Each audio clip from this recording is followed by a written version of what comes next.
छुपो जल्दी, कहीं उसने देख लिया तो हम मारे जाएंगे। और उसके बाद गुल्ली और शॉन दोनों अलग अलग जगह छुप जाते हैं। और अब आगे की स्टोरी देखते हैं।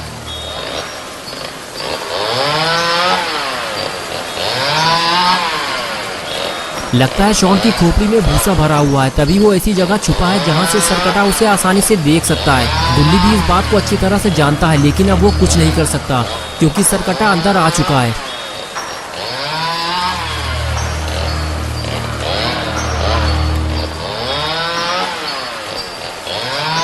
शॉन की किस्मत अच्छी है कि सरकटे ने उसे नहीं देखा और वो आगे चला गया। और शॉन को ऐसा लगने लगा कि उसने छुपकर सरकटे को टोपी पहना दी है।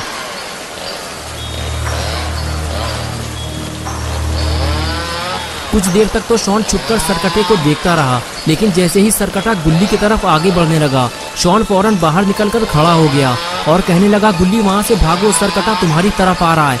शॉन का बस इतना कहना था कि वो सरकटा वहीं रुक गया और शॉन की तरफ पलटा। शॉन ने जैसे ही देखा कि वो सरकटा मुझे देख रहा है, वो फौरन वहां से भागने लगा, क्योंकि शॉन इस बात को अच्छी तरह से जानता है कि सरकटे से दूर रहने में ही उसकी भलाई है। इसलिए वो फौरन घर की छत पर चढ़ गया, लेकिन अब सरकटा उसका पीछा इतनी आसानी से नहीं छोड़ने वाला। शॉन ने चिल्लाकर अपने लिए मुसीबत खड़ी कर ली है। गुल्ली ने जब शॉन को मुसीबत में फंसा देखा तो फौरन कुल्हाड़ी उठाकर उसकी मदद के लिए आगे जाने लगा। गुल्ली को भी अपनी जान का खतरा है, लेकिन अगर वो शॉन की मदद नहीं करेगा तो सरकटा शॉन को मार डालेगा। इसलिए गुल्ली छुपते छुपाते हुए धीरे धीरे सरकटे के पास जाने लगा, लेकिन अगर सरकटे ने गुल्ली को देख लिया तो वो उस पर हमला कर देगा।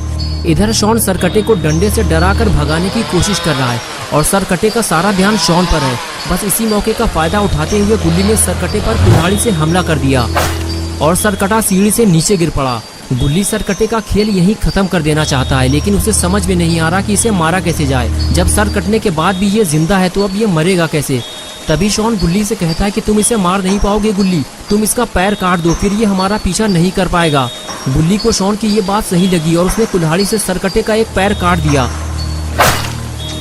शॉन ने कहा, एक पैर काटने से काम नहीं चलेगा गुल्ली, दूसरा वाला पैर भी काट दो।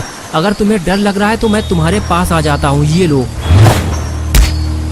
अब तुम्हें डरने की कोई जरूरत नहीं है, काटो इसका दूसरा पैर। और फिर गुल्ली ने सरकटे का दूसरा पैर भी काट दिया। शोरगुल की आवाज सुनकर झंडू अंकल भी वहां आ गए और कहने लगे, चलो जल्दी गुफा के अंदर चलते हैं वरना सरकटा आ जाएगा। गुल्ली बोला, अंकल अब हमें कहीं छुपने की जरूरत नहीं है, जिससे आप डर रहे हैं वो तो यहाँ पड़ा हुआ है, मैंने उसके पैर काट दिए हैं।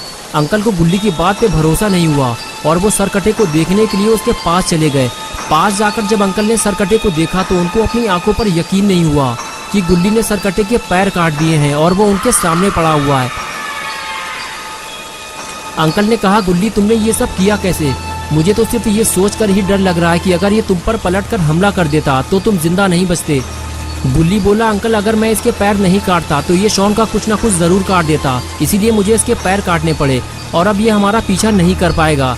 शॉन बोला, अगर ये मेरा कुछ उल्टा सीधा काट देता तो मैं चप्पल से मार मार कर इसका मुंह लाल कर देता। इसे पता नहीं है कि मैं कितना खतरनाक आदमी हूँ, अभी मैं इसे बताता हूँ। तभी झंडू अंकल बोले, रुक जाओ शॉन, कहीं बेतुकी चोट न लग जाए उसे, जिंदगी बर्बाद हो जाएगी उसकी। गुल्ली मैं तो कहता हूँ जितने जल्दी हो सके हमें यहाँ से निकल लेना चाहिए, अगर ये सरकटा उठकर बैठ गया तो हमारा यहाँ से निकलना मुश्किल हो जाएगा, भागो जल्दी। ये कहकर झंडू अंकल वहाँ से भागने लगे। तभी गुल्ली ने पूछा, अंकल आप जा कहाँ रहे हैं? मैं आपको घर तक छोड़ देता हूँ, अकेले जाना ठीक नहीं है।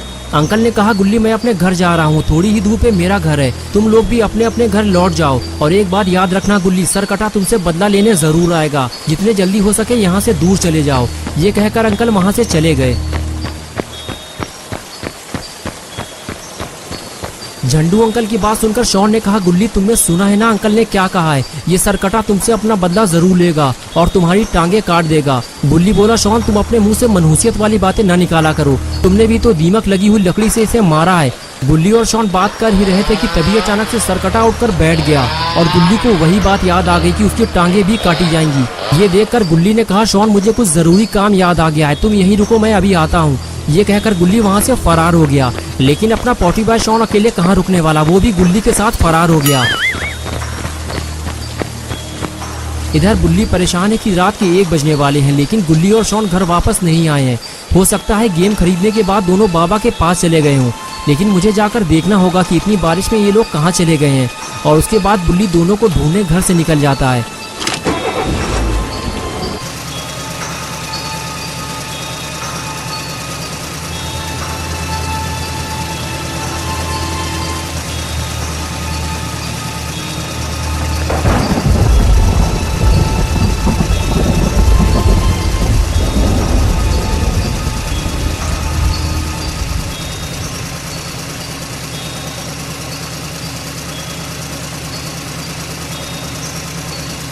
कुछ देर बाद बुल्ली जब बाबा के घर पहुंचता है तो देखता है बाबा के घर का दरवाजा बंद है। अगर गुल्ली और शॉन घर के अंदर होते तो घर का दरवाजा खुला होता और गुल्ली का स्कूटर यहाँ खड़ा होता। चलो चलकर बाबा से पूछते हैं कि गुल्ली और शॉन यहाँ आए तो नहीं थे। यही सोचकर बुल्ली आगे बढ़ता है और काफी देर दरवाजा खटखटाने के बाद भी जब दरवाजा नहीं खुलता तब बुल्ली समझ जाता है कि बाबा घर पे नहीं है और फिर वो वापस जाने लगता है। बुल्ली को समझ में नहीं आ रहा कि अब गुल्ली और शॉन को कहाँ ढूंढा जाए। चुन्नी का गेम स्टोर भी अब बंद हो चुका होगा, लेकिन चलो चलकर देख लेते हैं, हो सकता है किसी वजह से स्टोर खुला हो और दोनों वहाँ बैठे हों। बुल्ली ने अपनी गाड़ी मोड़ी और सीधे गेम स्टोर की तरफ निकल गया।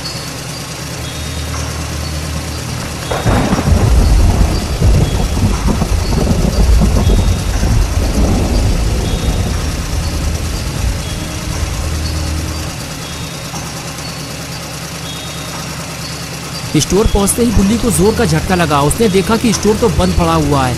तो इतनी रात में गुल्ली और शॉन आखिर कहाँ गए? बारिश की वजह से सारी दुकानें और होटल भी बंद हो चुके होंगे। कुछ देर बाद बुल्ली को समझ में आ गया कि कुछ ना कुछ तो गड़बड़ है। बुल्ली गाड़ी बैक करके वहां से निकल गया। कुछ दूर आगे जाने के बाद बुल्ली ने गाड़ी जंगल की तरफ मोड़ दी, इस उम्मीद के साथ कि हो सकता है गुल्ली और शॉन का कुछ पता चल जाए। लेकिन बुल्ली बिल्कुल अकेला है, उसे अलर्ट रहना होगा क्योंकि गुल्ली और बुल्ली के दुश्मन काफी ज्यादा हैं। शॉन को तो लोग गधा समझकर छोड़ भी देते हैं, लेकिन बुल्ली पर अचानक से अटैक हो सकता है। ये क्या हुआ? बुल्ली ने अचानक से गाड़ी क्यों रोक दी? अरे ये तो रॉड की वैन है। चलो अच्छा हुआ बुल्ली को रॉड मिल गया। अब बुल्ली इस जंगल में अकेला नहीं है। लेकिन रॉड आधी रात में इस जंगल में क्या कर रहा है, वो भी बारिश में? बुल्ली जब आगे जाकर देखता है तो उसे कुछ ऐसा दिखाई देता है जिसकी उसे उम्मीद नहीं थी। रॉड की वैन में खून लगा हुआ है और रॉड भी गायब है। बुल्ली वैन के पास खड़ा हुआ था, तभी उसे कुछ हलचल महसूस हुई। अरे ये तो रॉड है, लेकिन ये बुल्ली को देखकर छुप क्यों रहा है? बुल्ली बोला, रॉड मैंने तुम्हें देख लिया है, लेकिन तुम छुप क्यों रहे हो? मैंने तुम्हारी गाड़ी में लगा हुआ खून भी देख लिया है।